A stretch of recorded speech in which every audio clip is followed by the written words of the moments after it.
In the recent attack that took place in Russia, Jesus visited a high-ranking Russian officer during that moment, and he had an encounter that led him to turn to Christ. What happened is truly mind-blowing, and many who have heard this testimony were left in tears. Jesus is still doing wonders today. Tell us where you are watching from, so that we can pray along with you, brothers and sisters. I will now begin sharing this experience. I do not know how to start this. I have been sitting here for 3 days trying to find the right words, and I keep deleting everything I write because none of it sounds true enough. But the thing is, it is true. Every single part of it. And I have decided that if I cannot find the perfect words, I will just use the real ones, even if they sound simple. Even if they sound like something a man with no education would say. Because what happened to me does not need decoration, it just needs to be told. My name is Major Alexei Dmitrievich Volkov. I am 39 years old. I was born in Kazan, in the Republic of Tatarstan, in the Russian Federation. I am a Muslim. I was raised Muslim. My mother prayed 5 times every day without ever skipping, and my father, though he was not strict in the way my mother was, always said that faith is what holds a man together when everything else falls apart. I believed that. I believed it my whole life.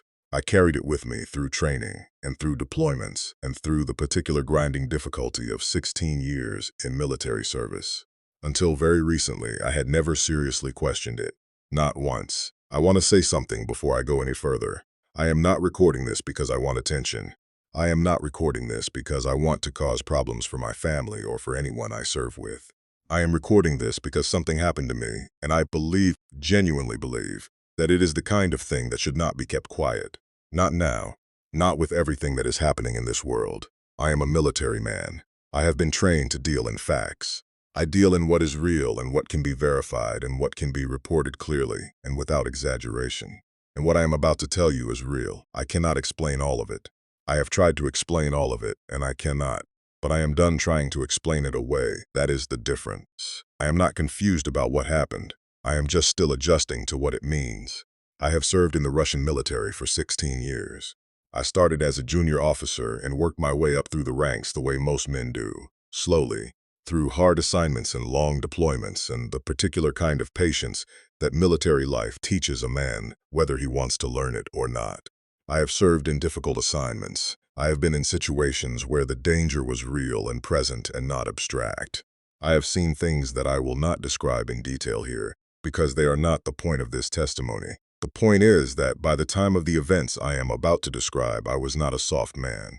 I was not an easy man.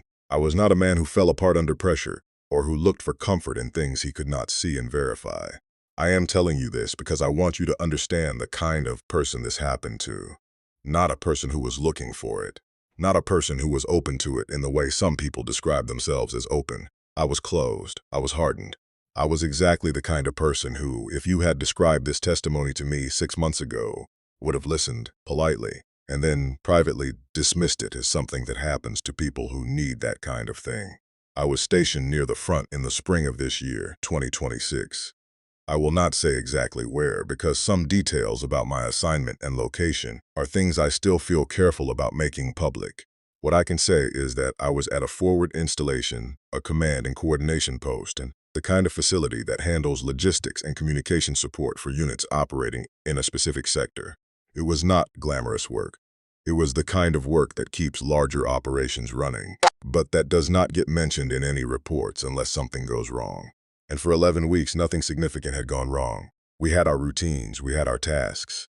We had the particular rhythm of a small posting that functions well enough that the days begin to feel predictable, which in a forward installation is both a comfort and a danger, because predictability makes you feel safer than you are.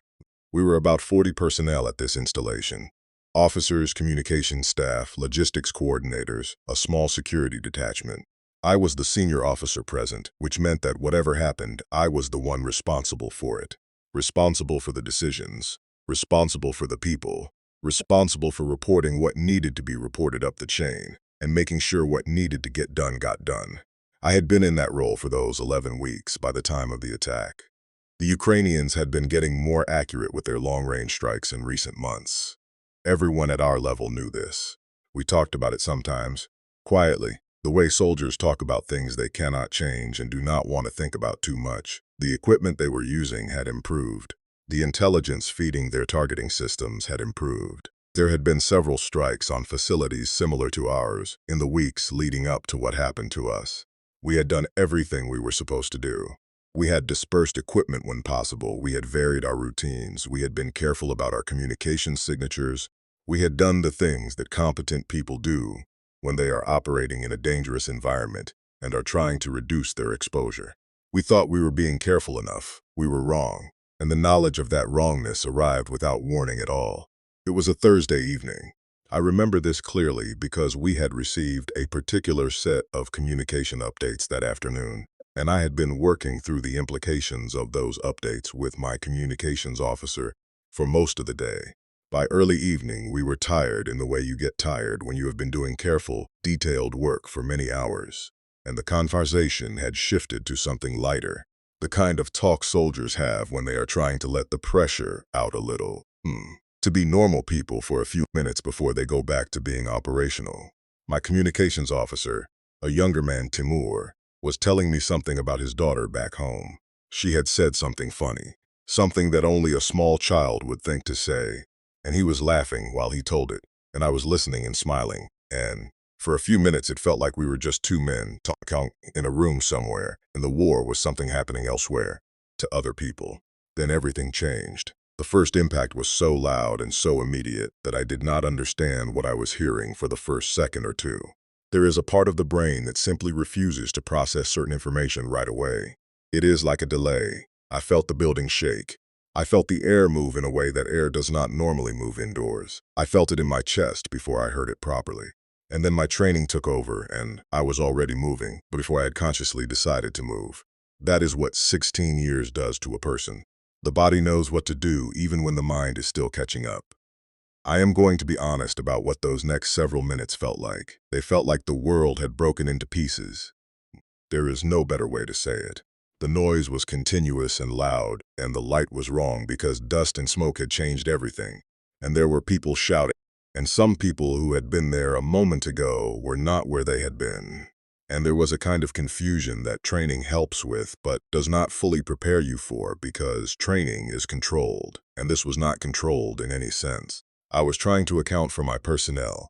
I was trying to assess what was structurally sound and what was not. I was trying to communicate with people who could not hear me through the noise and trying to receive communication from people I was not reaching. I was doing all of this simultaneously and none of it was going smoothly. Timur was hit in that first exchange. Not fatally, thank God, but badly enough. I found him against a wall on the eastern side of the building, with blood on his face and his hands and in his hair, trying to hold his radio with hands that were not cooperating with him. I got to him and I said his name very loudly, because the ringing in the air made everything sound underwater. He looked up at me and his eyes were focused enough that I could tell he was present, still with me, still conscious. He said, "My daughter," just that. 2 words, "my daughter." And I told him he was going to be fine, and I meant it as much as I could mean anything in that moment, even knowing that I did not actually have the information to support the claim. There were 2 more impacts. The second one knocked me completely off my feet. I hit the ground hard, and for a full moment I could not find my orientation. I did not know which direction was up, not because I had lost consciousness, but because everything that normally gives a person that information had been disrupted simultaneously. There was ringing in my ears that was so loud it replaced all other sound entirely. I lay there on the floor and I thought, with a clarity that surprised me, that I might be about to die. I thought it simply. I thought it without the drama I would have expected from myself. Just a clear, plain thought. This might be the end of this. I want to be honest about what I felt in that moment because it is important to the rest of what I am telling you. I was not afraid the way I would have expected to be afraid. I have thought about dying before. Any soldier in an active theater does. I have imagined it in a general way and in specific ways, and in all those imaginings it came with a particular cold terror, a desperate grasping kind of fear. But lying on that floor, with the ringing in my ears and the smoke in the air and the sounds of my people around me in various states of distress, I felt something underneath all of it that I had not expected to find. A stillness, not peace, not yet, but a stillness, like something underneath all the noise that was not part of the noise, like a surface below, a turbulent sea that is, despite everything happening above it, not moving. I touched the edge of it, and then the moment passed, and I was back in the noise and the chaos, and I was getting up and moving again, because there were people who needed me to be moving. We got through the night. Soldiers do that. We secured what could be secured. We got the injured attended to. We communicated up the chain what needed to be communicated. We managed the aftermath the way you manage it, which is to say by doing the next thing and then the next thing, and not stopping to feel all of it until later. Because later is when you have the space to feel it, and right then there was no space. I was still functioning, still giving instructions, still being the person my position required me to be, even though on the inside I was somewhere between barely holding together and not holding together at all. There is a performance that command demands, and I have always been able to give it.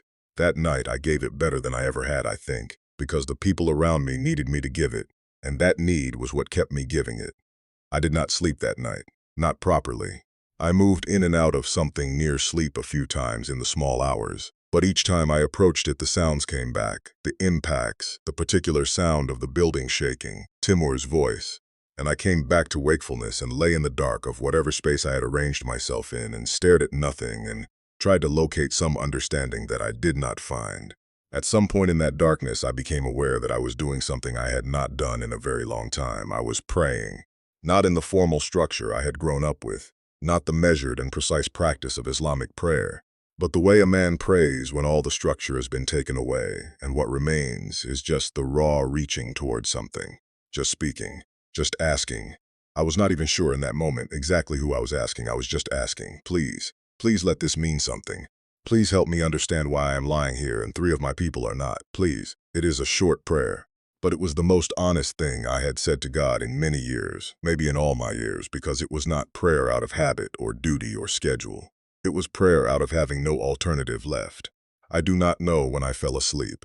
Sometime before dawn. I know that because when the dream came, there was still darkness outside whatever window I could partially see from where I was lying.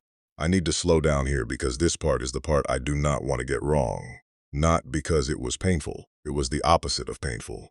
It is the part that is most important, and I want to give it the care it deserves, even knowing that the words I have for it are not really adequate. I will do my best. In the dream, I was standing in a place I cannot fully describe because it does not map onto any physical location I have been in. It was not inside and not outside in any way I recognize. There was light, but the light was not coming from a source I could point to.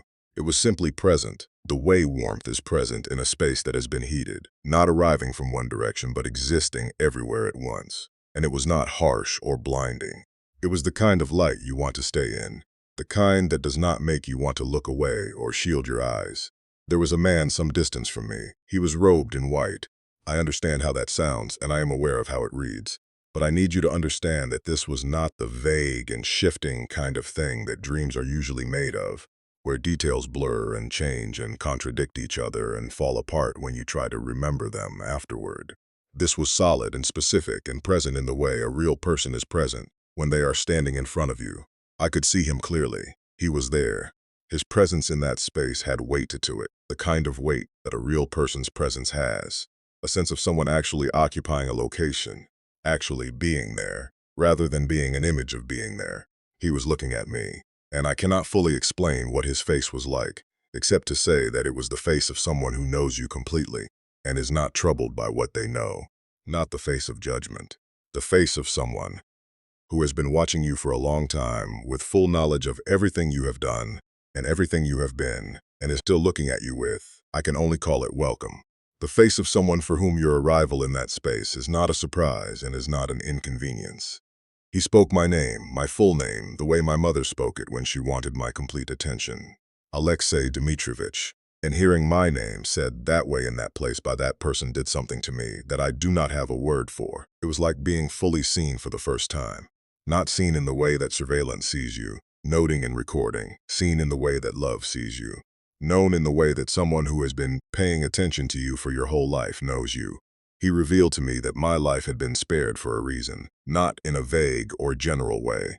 He showed me, in the way that that space communicated things, not always through spoken words but through direct understanding, that the events of that night, the specific path I had taken through the damaged building, the moments when I had been in a certain place and not another, all of it had been held. He showed me that what I had experienced as the random mathematics of who survives and who does not was not random. He showed me that I had been held through it, present through it, accompanied through it by something I had not known was there. He told me that he knew me. He told me he had always known me. He revealed that every moment in 16 years of service, when I had come close to serious harm and had not been seriously harmed, he had been present for each of those moments. Not watching from somewhere safe and remote. Present. The way you are present when you are specifically, personally protecting someone. He showed me that the protection had not been impersonal or general. It had been mine specifically. He had known my name the whole time. What he communicated to me about the world is this. He showed me that the shaking people are feeling right now is not outside of his knowledge or his reach. The wars and the uncertainty and the fear and the sense that things are moving faster than any person or any government can manage. He showed me that in all of this, there are many people who are searching, genuinely, honestly searching. Not people who are religious or who have a framework for searching, but people who have been stripped of whatever they had and who are reaching towards something they cannot name. He showed me that the searching itself is something he is present for. That he is not waiting at a distance for people to find their way to a certain building or a certain practice or a certain correct set of belief before he becomes available. He is in the reaching. He is in the places where people have nothing left but the reaching. He told me that I had been found, not discovered, as if I had been hidden. Found in the sense of recovered, returned to, given back to myself through knowing whose I was. He told me that what was asked of me was not complicated or elaborate. He showed me that it was simply this. Turn toward him, stop facing away, and tell what I had seen. I woke up. I need to tell you what waking up was like because the waking up is part of the testimony. I have woken from difficult dreams before, dreams that carry the weight of things I have witnessed and experienced in service, and the feeling of waking from those is a particular relief, the relief of returning to something more manageable than what you were just inside. This was completely different. This was the feeling of waking from something fully real into something that felt for just a moment slightly less real. Like coming back from somewhere actual and solid into the ordinary world, which suddenly seemed a little thinner than it had been before I closed my eyes. I lay there, without moving for a minute. I was aware of my own breathing and the sound of it in the quiet. I was aware of the sounds of the installation around me beginning to stir, the early business of a facility getting ready for another day. And I was aware of something else.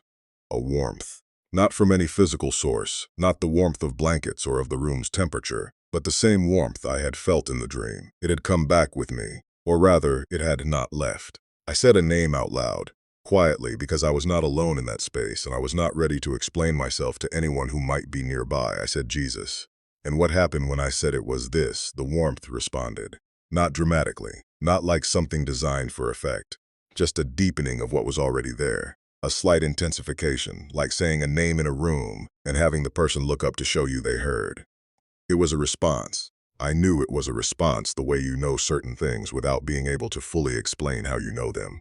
I lay there for some time after that. My eyes were wet. I am not a man who cries easily, and I was not crying in the way of weeping. But my eyes were wet and there was nothing dishonest about it, and I was not going to pretend otherwise. I need to tell you about Pavel. Pavel Grigorievich Sorokin was a logistics officer at our installation. He was a quiet man, deliberate, not someone who filled silences with talk. He did his work thoroughly, and he was not a person who caused problems or drew attention to himself. He was also, I had known since shortly after arriving at the posting, a Christian. He had a small Bible that he read in the evenings in whatever space was available. He did not make a performance of it, but he did not hide it either. When the subject of his faith came up, which it did occasionally in the way things come up among people living and working in close quarters, he spoke about it honestly and without any apparent concern for whether the listener approved. I had treated this, I am going to say this plainly, with the particular polite dismissal that I had for things I did not understand and was not interested in understanding. I was not hostile to Pavel. I was professional with him and he was professional with me. But in my private assessment of him, his Christianity occupied a category I thought of as harmless and unnecessary. Something some people needed that I did not need. I was not cruel about it even internally. I just did not take it seriously as a thing that corresponded to reality. There had been one evening, a few weeks before the attack, when a small group of us were talking, and the subject of God came up the way it sometimes does among soldiers when the day has been hard and the conversation gets deeper than usual. Pavel said something that I heard and filed away without realizing I was filing it away. He said that he did not believe in a God who watched from a safe distance while people suffered. He said he believed in a God who had stepped directly into the worst of human experience and come out the other side of it. He said this quietly, without preaching at anyone. And then the conversation moved on, and I did not think about it again until the morning after the attack.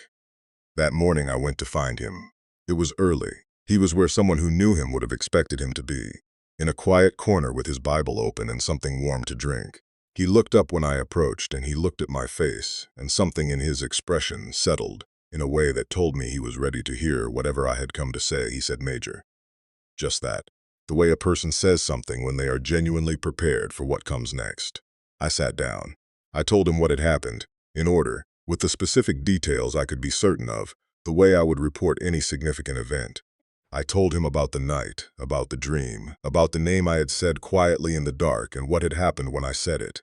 I told him all of it. He listened to the whole of it without interrupting once. When I was done, he was quiet for a moment, not a performing kind of quiet. The genuine quiet of a person who has heard something significant and is not rushing past it. And then he said something that I have thought about every day since. He said, "I have been praying for this installation since I arrived here. Not in a general way," he said, "by name when I knew names, by role when I did not. And I have been asking every day that whoever in this place was ready to hear it would hear it." He paused. He looked at me in a direct way. He said, "Alexei Dmitrievich, I have been praying for you by name for 11 weeks. I did not have an answer for that. I am still not sure I have a full answer for it, but I believed him. Because the alternative, that it was coincidence, that he had been praying for me specifically by name for 11 weeks. And that is also when this happened to me. The alternative requires a kind of commitment to coincidence that I do not have the capacity for anymore." He gave me his Bible to read, not permanently, just on loan. He showed me where to begin. He did not preach at me. He did not give me a list of requirements or corrections or things I now needed to change about myself. He just said, "Read it as if you are looking for a person, not as if you are studying a document. He is in there. You will find him." And then he let me go. That was a few days ago. I have been reading.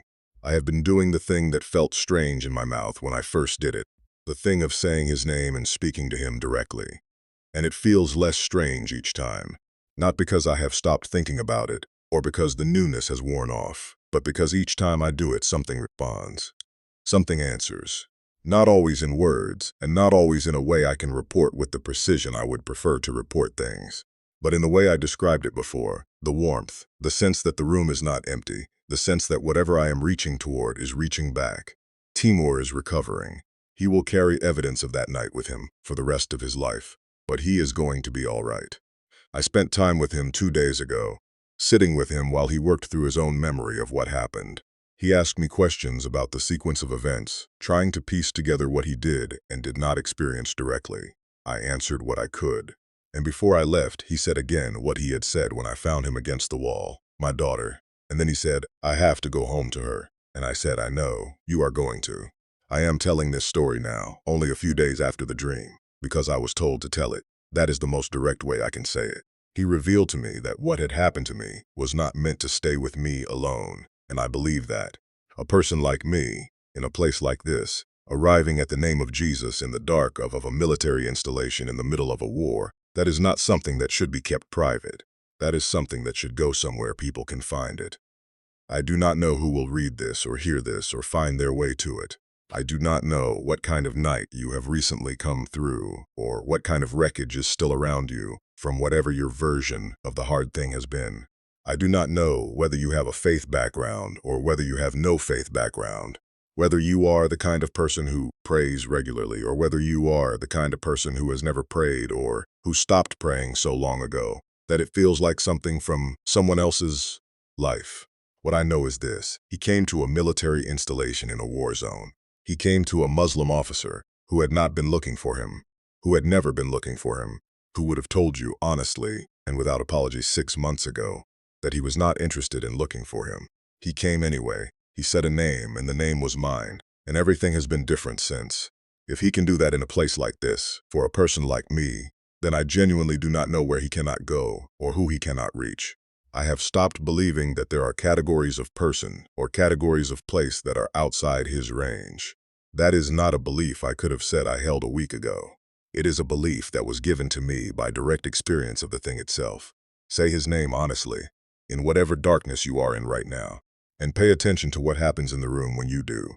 I am not a preacher. I am not educated in theology. I do not have a careful argument to make. I am a military officer who survived a strike that killed 3 of his colleagues, and who, in the night after that strike, was visited in his sleep by someone whose presence I cannot account for in any other way than to tell you who it was. It was Jesus. He was there, in a war zone, in the dark. For a Muslim soldier who had never looked for him, he was there. That is my testimony. I am still in the middle of it, still reading, still learning what it means, still figuring out how to have this conversation with my family in Kazan, who do not yet know what happened to me here, and who will have questions I do not yet have full answers to. Still in all of it. But in all of it, there is the warmth that came back with me from the dream, and I trust it. I trust it the way a man trusts the ground under his feet when he has tested it and found it solid. It is the most solid thing I have ever stood on.